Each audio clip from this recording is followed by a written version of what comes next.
이분은 납부했던 보증금을 포기해야 되는 어이없는 일을 겪고 만 것입니다.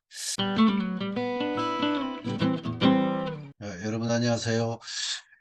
음, 오늘은 주택, 빌라에 대해서 한번 보시도록 하겠습니다. 사실 경매를 통해서 실수요자는 경매를 통해서 내 집을 마련하려고 할 것이고, 또 경매를 통해서 투자를 하시는 분도 많습니다. 사실 저도 경매로 많은 부동산을 낙찰을 받은 바 있습니다만은, 사실 경매를 어느 정도의 종잣돈만 있고, 또 경매에 대한 제대로 된 체계적이고 근거 중심의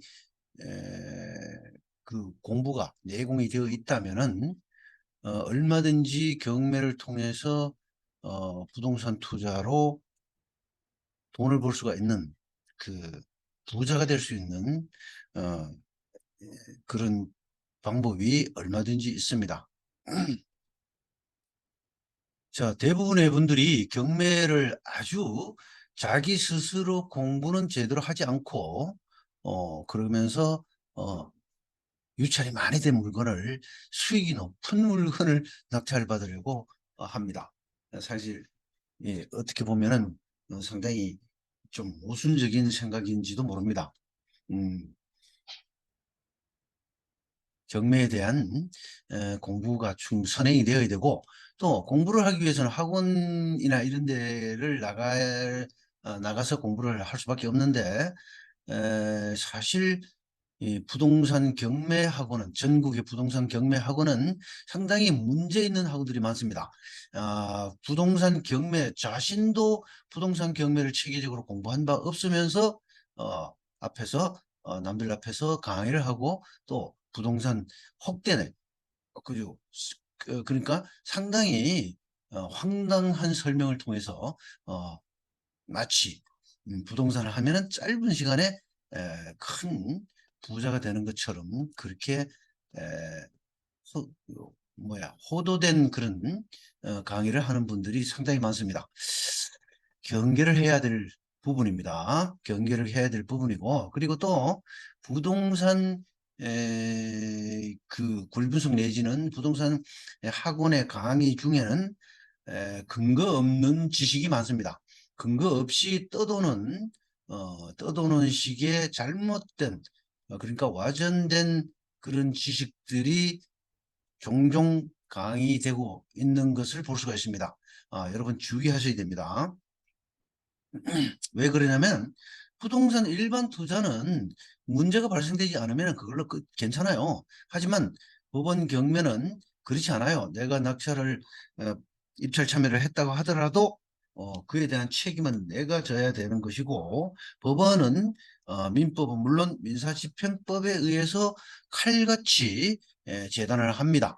그래서 잘못된 지식으로 낙찰을 받았을 때 거기에 대한 대가는 입찰 참여자가 져야 한다는 사실 꼭 명심해 주시고, 체계적인 공부를 좀 하시기 바랍니다. 그리고 그것이 근거 있는 지식인지, 어떤 근거에 의해서 그렇게 되는지, 그 법리 중심으로 공부를 하셔야 된다는 사실 꼭 명심해 주시기 바랍니다.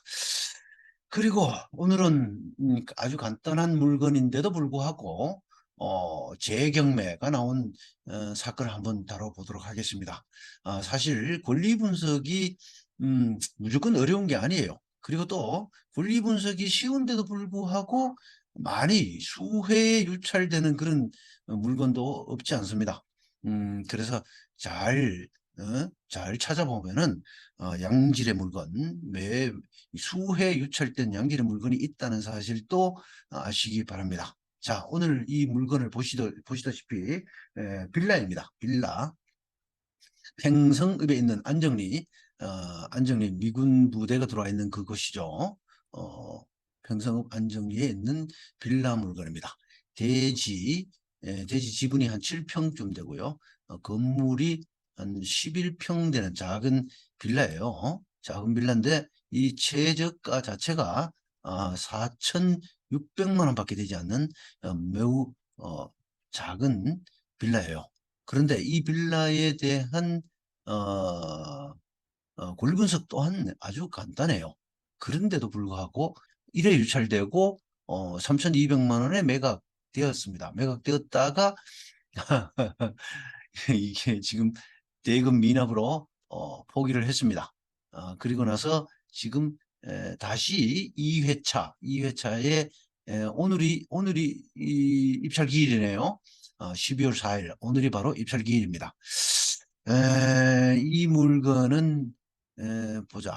오늘 또 들어가서는 안 되겠네요. 오늘 또 낙찰받으면 안 됩니다. 한두 번 더 유찰시켜야 됩니다. 왜 그러냐면은 이렇게 간단한 권리 분석. 자, 보십시다.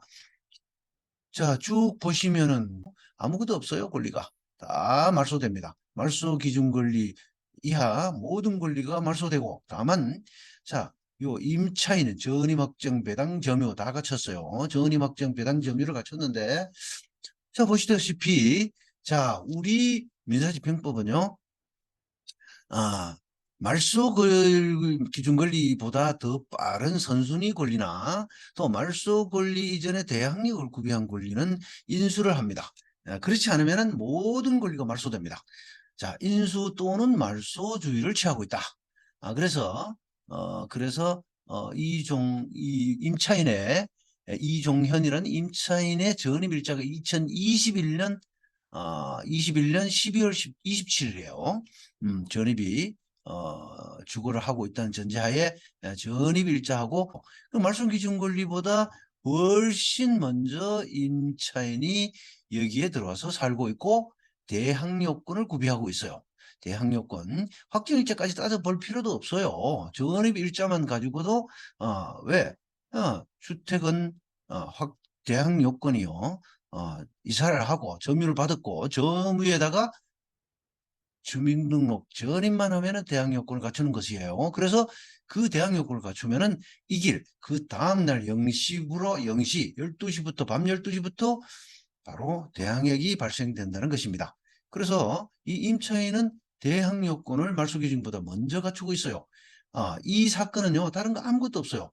이 단순한 논리를 가지고 단순한 권리 분석임에도 불구하고 자 매수인이 두 명이 지난 기일에 두 명이 들어갔다가 낙찰이 되고 대금 미납으로 포기를 했어요. 자 지금 오늘 이번 기일에 두 번째 기일 다시 보통 재경매로 들어가면은 그 단 전기일의 그 금액과 전기일과 똑같은 조건으로 다시 경매가 시작됩니다. 자 그래서 3,220만 원이에요. 3,220만 원으로 오늘 다시 재경매가 시작된다. 그러면 3,200만 원인데 이종현의 보증금이요 4천만 원이에요. 보시다시피 4천만 원. 보증금이 4천만 원이에요. 이 보증금 4천만 원을 이종현이 다 받지 못하는 금액을 낙찰자가 인수해야 되는 것입니다. 그런데 지금 지난번 입찰 참여자는 이 간단한 권리 분석을 모르고 들어가서 낙찰을 받았다가 뜨거운 감자를 토해내듯이 포기를 하고 말았습니다. 결국 지난 기일에 이분은 납부했던 보증금을 포기해야 되는 어이없는 일을 겪고 만 것입니다. 자, 이 경매란 것은 지금 보시다시피 아주 간단해요. 기본적으로는 아주 간단해요. 지금 주택 같은 경우는 아주 복잡한 그런 물건이 많지는 않습니다. 많지는 않고 조금만 공부해도 저희 학원에는 그 기본 반과 심화반으로 이렇게 나눠져 있는데 기본반 정도만 공부를 했더라도 이 문제는요 아무런 문제 없이 낙찰받고 4회 정도 유찰된 뒤에 낙찰을 받을 수가 있어요. 자 그렇게 해서 이 물건이 간단함에도 불구하고 그리고 또 높은 금액이 아닌데도 불구하고 두 명의 입찰 참여자가 들어갔다가 계약금을 포기한 그래서 재경매 나온 케이스를 한번 설명을 드렸습니다. 이 간단한 권리 분석마저도 제대로 못한 상태에서 보증금만 날리는 이와 같은 경매는 매우 문제 있고 위험한 경매다라는 말씀을 드리면서, 자, 오늘은 이번 시간에는 여기서 마치고요. 지속적으로 애정과 사랑을 보내주시기 바랍니다. 감사합니다. 오늘은 여기서 끝내겠습니다. 안녕히 계세요.